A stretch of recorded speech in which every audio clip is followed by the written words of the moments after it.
other option. And I don't want to go, I wasn't alive before Roe v. Wade. I don't want to go back there.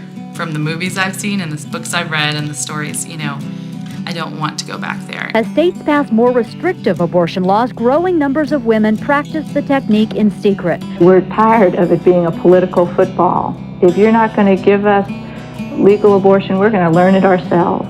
You start trying to create a section. It's an underground movement spreading through living rooms and kitchens across the nation. And here in Atlanta, friends are... I think it started way back in the 70s when we as women decided that we were going to change the way the doctors treated us.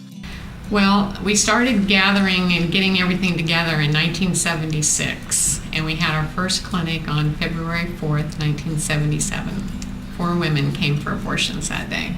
When we opened, we thought, we're going to do abortion services, we're going to have our GYN clinic, and then later our donor insemination clinic. And what we didn't realize is that what we were really up against in terms of just having to fight on a daily basis to be able to keep the abortion clinic open. I love the work that they do.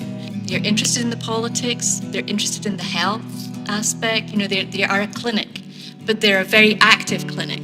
The whole history of the feminist women's health movement is just fabulous and radical and so great for women and so empowering. Maybe it's 2 ends of the bell curve, or it's 2 ends of the spectrum of choice.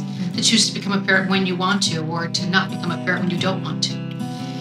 So when I help folks get pregnant and they wonder, how do you do this working for an abortion clinic? I say, it's the perfect place as far as I'm concerned, because we're supporting your choice to be here as well as we would be supporting someone else's choice to be here if they needed a termination because they weren't ready. We start the day, we open the doors, sometimes it's dark outside.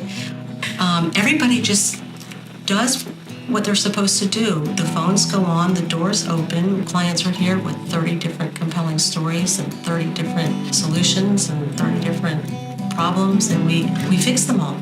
I try to take an approach that is more of a, why don't you come in and meet the staff, and while you're here we can have you meet with the nurse, you can fill out your paperwork and, establish some sort of relationship. There's not a one-size-fits-all prescription that we give here. Everything is customized, individualized, based on her economic background, her social background, her cultural status, maybe even religious status. And so all these different things are taken into consideration, and she can make a much better, knowledgeable decision for herself and possibly that of her family as well.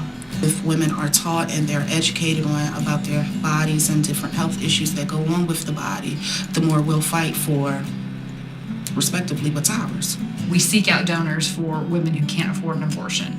We work with insurance providers for people who do actually have health care. The fact that we have community education and advocacy, public affairs type work is really a unique facet. To this day, the most rewarding thing to me is advocating for a woman while she's having her abortion, if she's awake, just talking her through that process and establishing that rapport in that amount of time is it's really special. Having an organization like Feminist Women's Health Center who's out there, people know that that's theirs, and there's a sense of, if I'm part of this activist work, if I'm part of this community, then I'm going to be a part of the changes that are happening to make sure that people who come through these doors are taken care of.